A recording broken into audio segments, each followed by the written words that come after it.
Hello friends, आज का topic है कंप्यूटर फंडामेंटल, जिसमें आज हम देखने वाले हैं कि कंप्यूटर कैसे काम करता है और इसके कितने पार्ट होते हैं। तो आज जो टॉपिक डिस्कस करने वाले हैं वो हैं कंप्यूटर फंडामेंटल से रिलेटेड, जैसे कि कंप्यूटर की इंट्रोडक्शन, कंप्यूटर के types, data, working of computer, computer की ऑर्गेनाइजेशन और कंप्यूटर के पार्ट्स कौन कौन से होते हैं। तो शुरू करते हैं हम कंप्यूटर की फुल फॉर्म से। तो वैसे तो कंप्यूटर की पहले से कोई फॉर्म डिफाइन नहीं है, फिर भी हमने अपनी तरफ से एक फॉर्म बनाई है। ऐसे ही आप भी अपनी तरफ से कोई भी फॉर्म बना सकते हो, जैसे कि C for commonly, O for operated, M for machine, P for particularly, U for used in, T for trade, E for education and entertainment, R for research। तो इसका मतलब है कि ऐसी मशीन जो कमांड से ऑपरेट होती है और इसका उपयोग पढ़ाई, मनोरंजन और खोजबीन या रिसर्च करने के लिए होता है।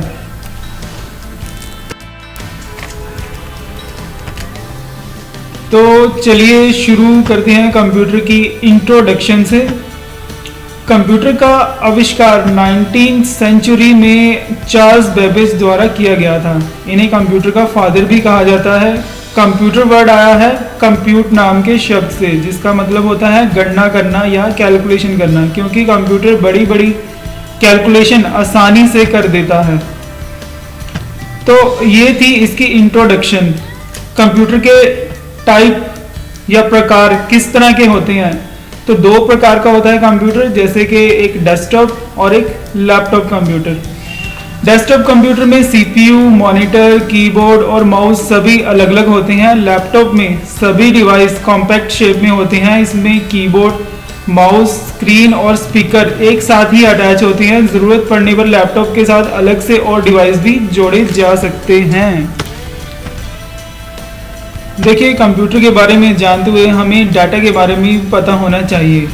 यह एक अहम भूमिका निभाते हैं कंप्यूटर में काम करते हुए। यह दो प्रकार के होते हैं। पहला आता है टेक्स्ट डाटा और दूसरा है ग्राफिक डाटा।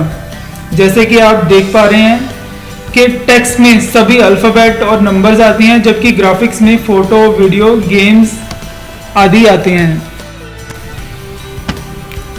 अगर हम डाटा की बात कर रहे हैं तो हमें इसके प्रोसेस के बारे में भी पता होना चाहिए कि कंप्यूटर कैसे काम करता है या डाटा का प्रोसेस कैसे होता है।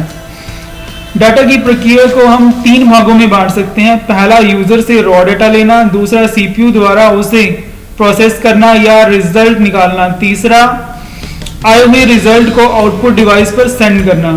आइए इस चार्ट से समझने की कोशिश करते हैं। जब हम कंप्यूटर में इनपुट डिवाइस से डाटा इनपुट करते हैं, जैसे कीबोर्ड, माउस आदि, इनपुट होने के बाद डाटा स्टोरेज यूनिट में जाता है, जहां यह स्टोर होता है। स्टोर होने के बाद अगर इसमें कोई कैलकुलेशन है तो वह ALU यानी अर्थमेटिक लॉजिक यूनिट में जाता है। ALU उसे कैलकुलेट करके वापस स्टोरेज यूनिट में भेजता है और वहीं से कंट्रोल यूनिट हमारे रिजल्ट को आउटपुट डिवाइस पर सेंड करता है।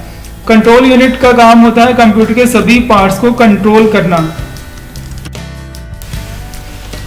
चलिए अब हम देखते हैं कंप्यूटर की संरचना को या ऑर्गेनाइजेशन को।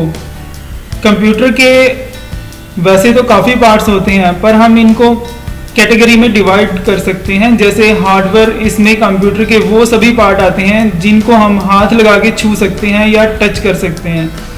इसमें इनपुट डिवाइस, आउटपुट डिवाइस और सिस्टम यूनिट आता है। सेकेंड है सॉफ्टवेयर। नाम से ही जाहिर है कि यह सॉफ्ट होते हैं, यानी हम इन्हें नहीं छू सकते। जैसे इसमें सिस्टम सॉफ्टवेयर या एप्लीकेशन सॉफ्टवेयर आते हैं। और इसमें थर्ड पार्ट है लाइववेयर। लाइववेयर में आता है ऑपरेशन या फिर ऑपरेटर या यूजर जो कंप्यूटर यूज कर रहा है। आइए देखते हैं पर्सनल कंप्यूटर यानी पीसी को। इसमें आप एक डेस्कटॉप कंप्यूटर देख रहे हैं। इसमें आउटपुट डिवाइस, इनपुट डिवाइस और सिस्टम यूनिट के बारे में बताया गया है। इन्हें हम डिटेल में देखते हैं। सबसे पहले डिस्कस करते हैं हम इनपुट डिवाइस को, जिसमें सबसे पहले आता है कीबोर्ड। कीबोर्ड कंप्यूटर का सबसे इम्पॉर्टेंट पार्ट है। जिसमें बहुत सारी कीज़ होती हैं, जैसे कि typewriter keys, function keys, enter keys, window keys, numeric keypad, application keys, cursor control keys या उसके अलावा बहुत सारी कीज़ जो कि आप इस पिक्चर में क्लियरली देख पा रहे हैं। हम इसमें नेक्स्ट देखते हैं इनपुट डिवाइसेस के अंदर माउस को। माउस भी एक इनपुट डिवाइस है।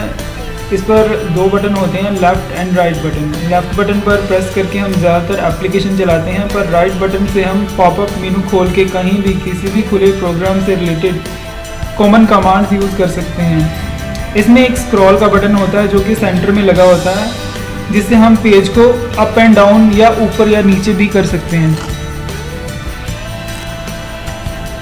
नेक्स्ट इनपुट डिवाइस के अंदर आता है ट्रैक बॉल। ट्रैक बॉल से हम बॉल को घुमा के माउस की तरह माउस के पॉइंटर को मूव कर सकते हैं। नेक्स्ट इनपुट डिवाइस के अंदर आता है इलेक्ट्रॉनिक पेन। इसकी हेल्प से हम डायरेक्टली स्क्रीन के ऊपर सिलेक्शन कर सकते हैं और ड्राइंग कर सकते हैं। नेक्स्ट इनपुट के अंदर आता है जॉयस्टिक। जॉयस्टिक से हम कंप्यूटर में गेम्स खेल सकते हैं। नेक्स्ट इनपुट डिवाइस के अंदर हमारा नेक्स्ट डिवाइस आता है टच स्क्रीन। टच स्क्रीन से हम स्क्रीन पर फिंगर से टच करके सभी काम कर सकते हैं, जैसे कि आजकल टच फ़ोन से हम स्क्रीन पर टच करके कोई भी प्रोग्राम चला सकते हैं। नेक्स्ट इनपुट डिवाइस के अंदर आता है स्कैनर। यह भी एक इनपुट डिवाइस होता है जिसके यूज़ से हम फ़ोटोज़ या टेक्स्ट स्कैन करके कंप्यूटर में स्टोर करके रख सकते हैं। इनमें दो तरह के स्कैनर आते हैं, एक फ्लैट बेड स्कैनर होता है और एक हैंडी स्कैनर होता है। चलिए आगे देखते हैं इनपुट डिवाइसेस के अंदर OCR। OCR यानी कि ऑप्टिकल कैरेक्टर रिकग्निशन। इसके ज़रिए हम किसी भी पेज या टेक्स्ट को स्कैन कर सकते हैं और उसे फ़ोटोज़ या टेक्स्ट के रूप में स्टोर करके कंप्यूटर पे रख सकते हैं। इनपुट डिवाइस में हमारा नेक्स्ट डिवाइस है OMR यानी कि ऑप्टिकल मार्क रीडर। यह भी एक स्कैनिंग डिवाइस है। ये डिवाइस किसी भी पेंसिल या पेन के सिंबल को आइडेंटिफाई करता है। जैसे कभी आपने कोई भी गवर्नमेंट एग्ज़ाम दिया होगा जिसमें एक क्वेश्चन के 4 आंसर्स होते हैं और आंसर्स को पेंसिल से मार्क करना होता है। ऐसी आंसर शीट को OMR मशीन से चेक किया जाता है। इसमें मिनटों में हज़ारों शीट्स चेक की जा सकती हैं। नेक्स्ट इनपुट डिवाइस के अंदर आता है बार कोड रीडर। इसमें डाटा छोटी छोटी लाइंस में प्रिंट किया जाता है। इन लाइंस को बार कोड लाइंस कहा जाता है। इसका यूज़ सुपरमार्केट या मॉल्स में किया जाता है, जहां काफ़ी सारे कस्टमर्स को कम टाइम में बिल प्रिंट करके फ्री कर दिया जाता है। नेक्स्ट इनपुट डिवाइस के अंदर आता है MICR यानी कि मैग्नेटिक इंक कैरेक्टर रिकग्निशन। यह भी OCR डिवाइस की तरह होता है। यह डिवाइस बैंकों में चेक पर प्रिंटिंग के लिए किया जाता है। तो ये थे हमारे सारे इनपुट डिवाइसेस। तो अब डिस्कस करते हैं हम आउटपुट डिवाइसेस को। तो हमारा सबसे पहला आउटपुट डिवाइस है मॉनिटर, LCD या फिर LED। तो मॉनिटर यह एक पॉपुलर डिवाइस है। इसमें CRT यानी कि कैथोड रे ट्यूब का यूज़ होता है, पर आजकल CRT की जगह LCD या LED स्क्रीन भी यूज़ होती हैं। नेक्स्ट हमारा आउटपुट डिवाइस है प्रिंटर। प्रिंटर इसका कार्य भी डाटा को हार्ड फॉर्म में किसी भी पेपर पर प्रिंट करना होता है। वो प्रिंटर भी कई तरह के आते हैं, जैसे पहला है DMP यानी कि डॉट मैट्रिक्स प्रिंटर। ये प्रिंटर अपने नाम की ही तरह डॉट्स में प्रिंट करता है। इनका यूज़ ज़्यादातर बिलिंग या टेक्स्ट प्रिंटिंग में यूज़ होता है। इसमें टाइपराइटर की तरह रिबन का यूज़ होता है।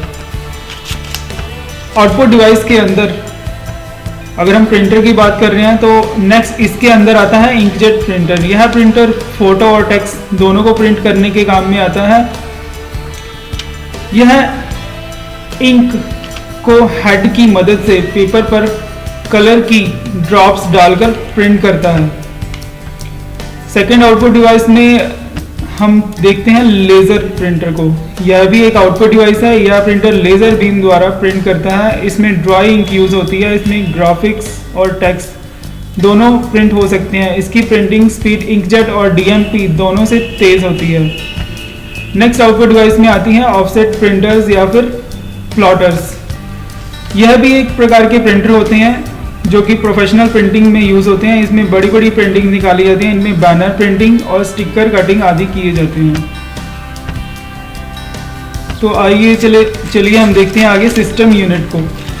तो सिस्टम यूनिट इसमें आता है सीपीयू यानी कि सेंट्रल प्रोसेसिंग यूनिट।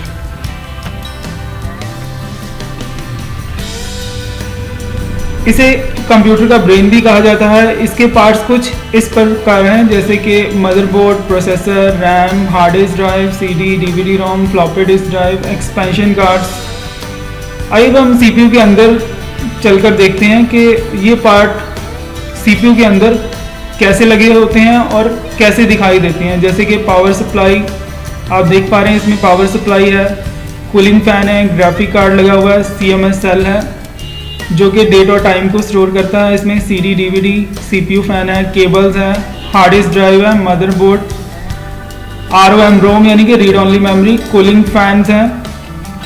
तो ये सीपीयू के अंदर का सारा व्यू था। तो नेक्स्ट हम चलते हैं सिस्टम सॉफ्टवेयर के ऊपर। तो सिस्टम सॉफ्टवेयर क्या होते हैं? इसमें पहला आता है सिस्टम सॉफ्टवेयर।